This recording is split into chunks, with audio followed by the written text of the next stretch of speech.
This Pokemon Nuzlocke is raising money for charity. Here's how it works. The challenge follows the same traditional rules of a Nuzlocke. You can only catch one Pokemon per route. All Pokemon are nicknamed, oh, and I threw a few wacky settings in there like randomized wild Pokemon and abilities because we have fun here. But the charity aspect comes into play with the ultimate Nuzlocke rule, permanent Pokemon deaths. If a Pokemon is defeated just a single time in battle, they're gone forever. And if you run out of Pokemon or black out, you lose, run over. Whenever a Pokemon dies, I donate $5 to the domestic abuse hotline, and I'm allowed to revive all my dead Pokemon a single time by doubling the amount of money I donate. And trust me, I'm bad at Nuzlockes. The total adds up quick. This run started off with a bang. Literally, the first gym leader, Roark, nuked my entire team of 6 with his ace Pokemon Cranidos due to a smattering of RNG and ineptitude. That's 30 down off rip. Here's hoping attempt number 2 can kick off on a better note. Larvitar. Okay, that's already a good start. Feel again, which I'm not doing, and Swine Up. I'm rocking Larvitar for this. Okay, wow. That is a better note. For those that aren't too hip on Pokemon, let me gush a bit about how good the Larvitar evolution line is if I can keep this guy alive. Every Pokemon in the game has stats that determine how useful it is in battle, like attack, defense, HP, basic RPG stuff. Larvitar, whom my chat is lovingly named Tibbles, doesn't have amazing stats to start off with, possessing a 300 combined base stat total. He'll fit in fine during the early game. Most mons start off weak and scale throughout as you progress, but this guy does more than just scale as he evolves. Check out the stats of his final evolution. Yeah, he evolves late, but if we can keep him alive for long enough, we'll get paid out in spades. And to help keep him alive during this first gym battle against Rock Wielder Roark, I stumbled across another lucky encounter. What's first encounter gonna be? This is actually huge. This is actually huge. Let me try chucking a ball at him here. 2. Okay. It's always good to try. Makuhita isn't a particularly amazing Pokemon long-term, but its fighting type moves are super effective against Roark's rock types, so he'll be a solid addition for this fight specifically. I knew it! I should have switched to normal Bob. We gotta figure out a new Roark plan. Well, he would have been anyway. With our sweet pudgy Makuhita's death and no good encounters in sight, this Roark battle is going to be all up to Tibbles, which isn't ideal because that Cranidos I mentioned earlier is an early game Reaper. Take a look at that attack stat. Yeah, your eyes ain't fooling you. 125 attack at the first gym. This isn't normal. And while in a vanilla platinum playthrough you have a few super effective options available to catch in these early routes, this is a randomized Nuzlocke, and I'm not lucky or skillful enough to catch a check for this beast or keep it alive. So it's all on Tibbles, our GOAT, to get the job done. This pretty much is gonna live or die by Tibbles over here. Tibbles the Larvitar is all we got for this. I think we're gonna be able to squeeze a potion out on this Geodude, which is sick. I might have to start biting though, because I really don't want to waste all my rock smashes now. So I'm gonna throw a bite out. Then I'll do one more bite, and then that guy's dead. That's his first Pokemon out, and thanks for the crit. Oh, he's switching into the Cranidos already? I wasn't prepared for this. Okay, I'm gonna potion and just see how much that does. See how much his headbutt does that he's gonna come at me with. If he crits this sucks. Speaking of the devil. That being said, I do have potions to spare. I've got cheese, and I did get the defense lower. He's gonna pursue it again, hopefully not crit it. The thing is, if he does crit, though, I'm just insta-dead. I just have to hope he doesn't crit. Nice, he didn't crit. This will almost kill him, I think. Oh, he's so low. I'm gonna potion one more time, because I'm full of cheese, I'm full of holes. I'm using and abusing, because I know I'm dead if he crits again. He's got another potion, too! It's fine. Rock Smash, I'll get it there. There we go. The big boss of his team is dead. I think the Onix is still left. Onix kind of sucks, so I'm not too... Oh, that defense is disgusting. Let me screech real quick. The problem is these rock throws do kind of add up. And I got the defense thrower. He's dead in one hit for sure now. That's the Roark fight, huh? Tibbles and potion spamming, I know it was pretty degenerate, but we got the job done. Thanks to the power of performance-enhancing stimulants, we got our grudge match revenge on Roark and subsequently set our sights on Eterna City, the home of our next gym. To get there, though, we need to pass through Floroma Town, which is swarming with these 20XX-looking grunts with yee-ass haircuts. See, Floroma Town is a small little burg dedicating itself to the environment and production of renewable energy in the form of a wind farm on the eastern edge of town. These grunts, members of an organization called Team Galactic, want to use that power for some unknown project that isn't for the betterment of humanity, if I had to guess. However, the only way to exterminate these pests from the premises is to beat their commander, Mars, and her fat cat with stats per ugly. This fight followed pretty much the same formula as the Roark fight. Tibbles, potions, stimulants, you get the gist. With a little luck and a few sacrifices, we got out of it fine.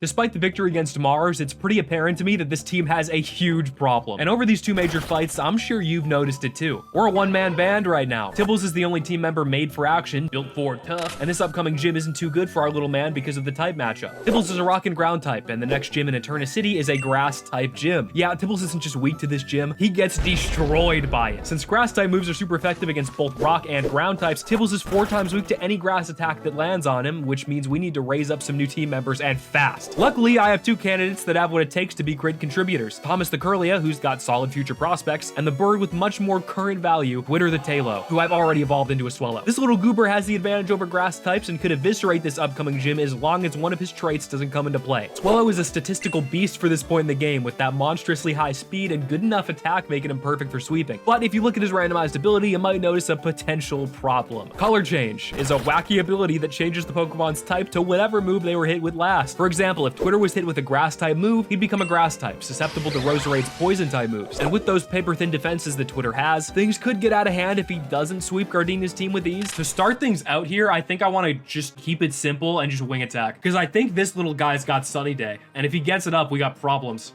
But he's not gonna get it up because Twitter's the GOAT. Off to a good start. Oh, I forgot. You know what? Hail is fine. We'll live with it because they have to suffer and we have to suffer at the same time. And if we all do it, I can live with that. Just gonna keep pressing the wing attack button. Just keep pressing W. That's 2 down. And now we just got Roserade left, which is the big evil bad thing. This thing is a beast, but so is Twitter. Twitter has been farming. And if we can continue the farm with another wing attack,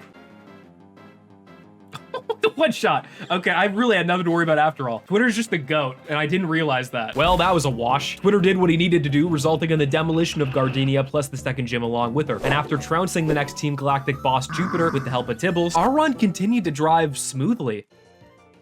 Oh! Wait, I'm rock type. This is fine. This is fine. This is fine. I totally live this. No!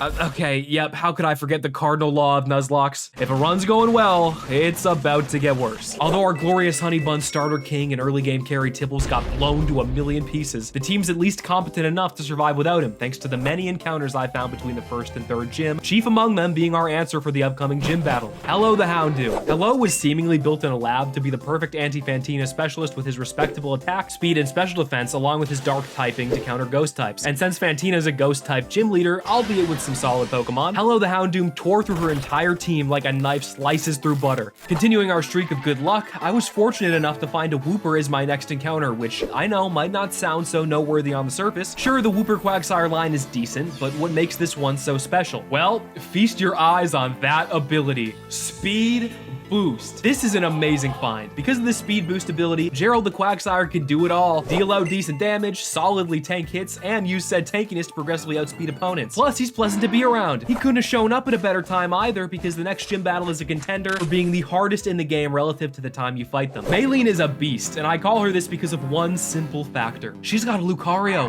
At the 4th gym, this monster is heads and shoulders above the rest of the Pokemon we've fought thus far. I mean, just look at his stats. Not a single stat below 70, along with attack and speed capable of sweeping lots of teams out there. The guy's got no weakness, and my shoddy, scrambled together team doesn't really have a ton of checks for him. I do have one solid idea though. Lead the battle with Thomas, our Curlia, to set up a screen and go to work. And then use Gerald to face off against that putrid Lucario if worst comes to worst. All right, Maylene, please don't end my run.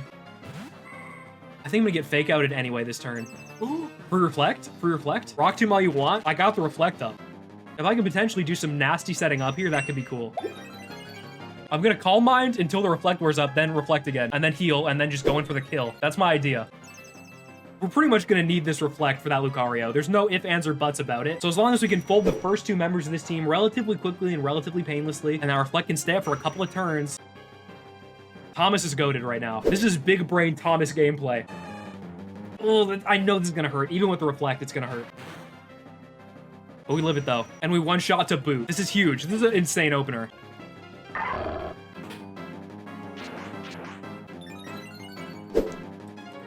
I don't like where this is going. Any Pokemon heads? Any Pokemon heads? I need your help. Stop talking about Canada for 5 seconds. I need your help. Can you put up a reflect while a reflect's up? You can't? Oh, we can have some problems. I guess they just try and get a confusion off and hope they don't get another attack buff here.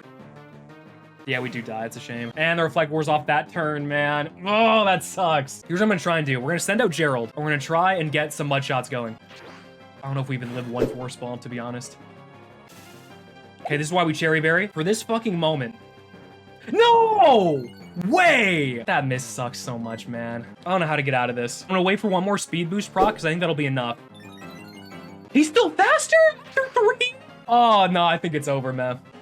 Lean beef, maybe? Can we get a revenge? If we can tank a Drain Punch, we can do a lot of damage here at the very least. How much is this doing, lean beef? The goat! Lean beef with the revenge strat bailing me out. Okay, wow, crisis averted. Shouts out to Lean Beef for the come from behind KO on that behemoth. As euphoric of a victory as it was, we can't ignore the deaths of Thomas and Gerald. Ripped some more real ones who both had a ton of long-term potential. Thankfully, I've locked down a couple of new encounters en route to the 5th gym of Pastoria City to fill out those newly vacant team slots. First off, we've got Curly Fry, the Grumpig, who aside from that irrelevant attack stat, is pretty well-rounded, all things considered. She boasts a versatile move pool as well, with both Grass Knot and Shockwave seeing use against the upcoming Water-type gym leader. But as solid as Curly Fry is, I was blessed with one monstrous mon that can tank even harder. Saliva the Licky Licky. Now, don't let his pretty boy looks and rugged charm fool you. Saliva is incredible at taking a beating while also having solid enough offenses to dish the pain back out. With these two beefcakes around to back up our trusty Water-type slaying Luxray, who my chat lovingly named Ankle Biter, we should be able to flatten Wake and put him on a stretcher. Oh, wait, there's a rival battle here, and he's got a fully evolved Walrein at level 37, but that's fine. Ankle Biter's got the type advantage to put it down. But he's dead forever. What? Yeah, sure, that's totally fair. Should have saw that coming. Yep. With a race in the hole for Wake obliterated literally right in front of his gym, I've got to come up with a new plan. And thanks to the department store in Veilstone City, I've got the means to buy the powerful Thunder TM that our caked out King Saliva can learn, giving him the offensive and defensive abilities to be a solid #1 option for this gym if he can actually hit with Thunder's spotty accuracy. Plus, we've got a new big skunk on campus, Jerglump, who's gonna be... Whoa, my dude. Wait, he died already? I just got the guy. Add 5 more to the total, I guess, as we pray to the RNG gods for Saliva to hit his thunders. I mean, look at that face. There's vengeance in those eyes. Even I don't know what he's gonna do next. He's leading with that freak Gyarados, but I got a freak of my own to lead with, you know what I'm saying? Oh, this is gonna hurt. Ooh, but Saliva said, I'm taking one home. Does this kill? Oh, Saliva, my goat. Okay. He's opening out the Floatzel next. This level 37? I'm gonna drop another Thunder. I think Saliva can take anything this Floatzel throws at us. That was a crit. Okay. I mean, we got a heal on us. As long as he doesn't get the defense lower, we've got 37 Moo Moo Milks. We can use and abuse them. Try. Quick claw. Saliva, if you hit this, you're the goat. Oh my god. I was gonna say he can't miss. He did miss that last one, but he's got game. This gets the Citrus Berry out as well. This Floatzel is 1 Thunder away from death. Penciler's rough there. Here's what I'm gonna do. I'm gonna heal again, just because a crit crunch might just one-shot, and I don't want to deal with that. Hey, Saliva. The Quick Claw percent can't be this, and the Thunder hit too. Everything's going our way. Saliva's on the fucking man on a mission. I know that Quick Claw percent is low for it to proc. It is not high. It's like 15-20% maybe. And Saliva hit 2 in a row. Now for this Quagsire, it does have speed boost. I know from experience. Oh, this one's got pressure. I have a plan for this. And my plan for this is Curly Fry. It's immune to Thunder. I can't use Thunder. But Curly Fry, if she can tank a few Quagsire hits, that's not what I wanted to use. Okay, I fucking misclicked, but that's fine. Side beam, whatever. What I meant to say was if we Grass Knot, it's double effective, and this thing just goes down like cardboard.